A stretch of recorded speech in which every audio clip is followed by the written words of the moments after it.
আমরা প্রবাসীরা মনে করি সৌদি আরব মানেই বড় লোক, সৌদিয়ান মানেই সবাই বড় লোক। আরে ভাই না, সৌদি আরব আমাদের থেকেও গরিব মানুষ আছে, এটা মনে করতে হবে। অনেক মানুষ আছে এই ছাগল পেলে জীবিকা নির্ভর করে, ছেলে মেয়ে মানুষ করে, সংসার চালায়। আসসালামু আলাইকুম এভরিওয়ান। আমি খুব অশান্তির মধ্যে আছি। আজকে 10-12 দিন ধরে 27টা জন পোলাপান নিয়ে বুড়ির মেয়ে আইছে, পাগল করে তুলছে। সারাদিন রান্না বাড়া খাওয়ানো, হাত তো আমার শেষ হয়ে গেছে, কাজে কাজে বেকা হয়ে গেছি, লম্বা মানুষ। আগের দিন বেলা 12টা বাজে ভাত খাইছিলাম, আর এখন বাজে রাত 8টা। ভাবলাম এই ফাঁকে কিছু একটা রান্না করি। কি রান্না করব ভাবলাম আলুর ডাল বানাই, ঝোল বানাই। আর এদের জন্য এই যে রাতের খাবার বসাইছি মাংস, এই মাংস দিয়ে ভাত রান্না করব, আর আমার জন্য আলুর ডাল। মানে এরা মাংস খায়, কখনো জিজ্ঞাসা করে না তুই একটু খাবি নাকি, তোরে একটু দেই, মানে এই কথাটা তাদের মধ্যে নাই। আর আমিও তো খাই না, কারণ হচ্ছে মাংস খাইলে স্বাস্থ্য বাইরে যায়। এই জন্য চেষ্টা করি খুব কম খাওয়ার জন্য মাংস। আমি সকল প্রবাসী বোনদের বলবো, এদের হাতের দিকে যদি চাইয়া থাকেন, মুখের দিকে, যে না আমাদের কিছু সাধবো আর খাবো, জীবও না না। আর কিছু খাইলেও মানা করবো না তুই খাইছিস, কারণ তো আমার বাসায় না। আমি যদি সবকিছু খাই ফেলাই, বলবো না, হয়তো আমার পিছনে কই করবো, কিন্তু আমাকে কখনো বলবো না তুই এটা খাইছিস কে।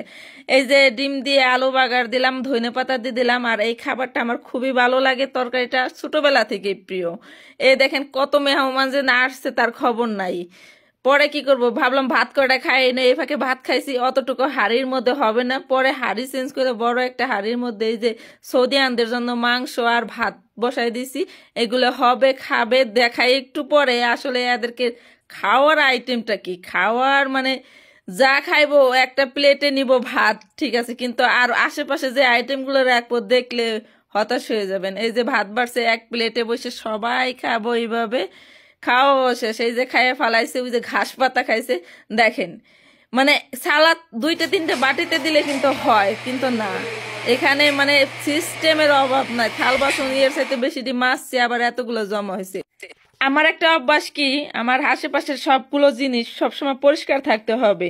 অন্তত আমার কাজের জিনিসগুলোর মধ্যে যদি ময়লা থাকে, মনে হয় আমার শরীরে ময়লা ভরে রয়েছে। অন্তত এই চুলাটা, আমি প্রতিদিন এই চুলা মুছা ছাড়া ঘুমাবো না। অন্তত আমি যদি কই যে 7 দিন এই চুলা মুছুম না, আমার কফিলের মা কখনো বলবো না চুলা ময়লা কেন।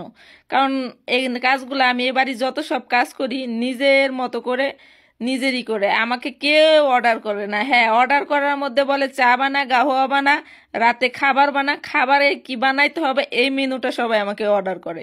তাছাড়া কোনো কাজে আমাকে কেউ বলবে না। আমার পছন্দ মতো, আমার মন মতো আমি কাজ করি। কাজ নিয়ে কেউ কখনো টেন করে না। এখন রাত বাজে 12টা, ভাবলাম যে এগুলো পরিষ্কার করে ঘুমাই। এই কাজগুলো যদি এখন নাও করি কেউ কিছু বলবে না। তারপরও সারা দিন যদি আমি কাজ করি, তারপরও রাতে আমার সম্পূর্ণ কাজ শেষ করে তারপরে আমাকে ঘুমাতে হবে। এই রান্নাঘর পরিষ্কার করার পরে ভাত রুম ধুমু, তারপরে নিজের কাপড় চুপড় ধুবো, গোসল করব, নিজে খাবার খাবো, তারপরে কিছুক্ষণ মোবাইল টিপবো, আবার একটা ভিডিও এডিট করব, তারপরে ঘুমানোর চিন্তা ভাবনা।